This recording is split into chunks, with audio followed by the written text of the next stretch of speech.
Germans were coming to America and losing their faith because they didn't have priests, they didn't have access to the sacraments, they didn't have parishes.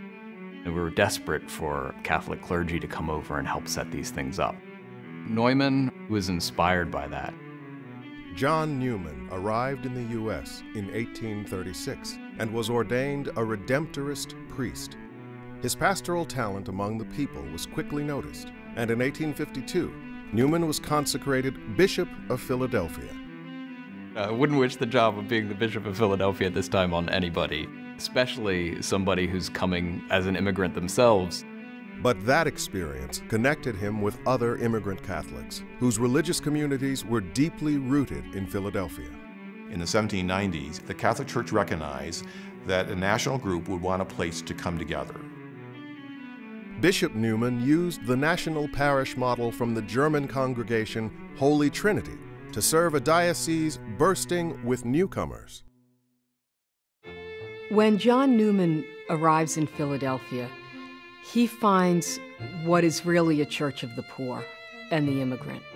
Not only are they hungry, not only do they need education, not only do they need health care, but they also have no idea of how to adapt to American society. He knew Italian, and so he gathered the Italians here in Philadelphia and started the first Italian parish in the city at St. Mary Magdalene de Pazzi. He's actively trying to welcome everybody. Think of it, in 8 years, he built or had to renovate 87 parish churches. Urban Catholic parishes did a lot of things other than tending to the souls of their parishioners. They provided education. They provided networks that helped people get jobs. Ján Neumann brings a lot of the first women religious to Philadelphia. Philadelphia Catholicism would not be what it is today without women religious. He worked in getting the Sisters of St. Joseph set up, the Sisters of St. Francis, the School Sisters of Notre Dame. He was trying to get an orphanage going for German children as well. Wanted sisters for that too. Kids will get a solid education, a Catholic religious education. So they will become good Americans and good Catholics.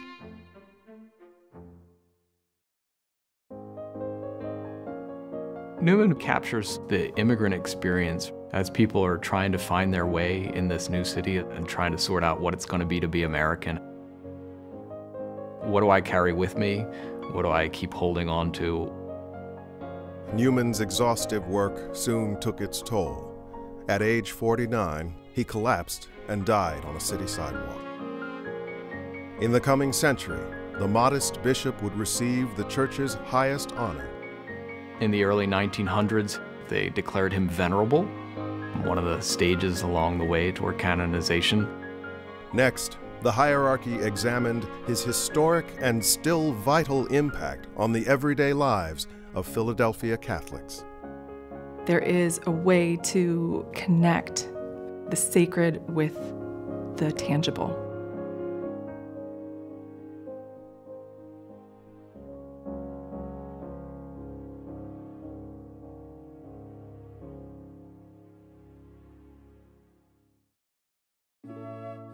They exhumed his body and put him on display in the shrine.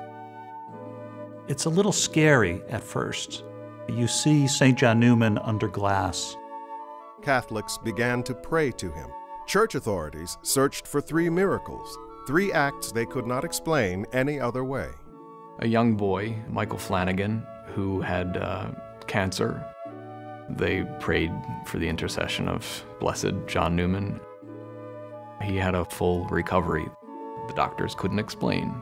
In 1977, Pope Paul VI declared Ján Neumann a saint, a role model to be emulated by Catholics everywhere.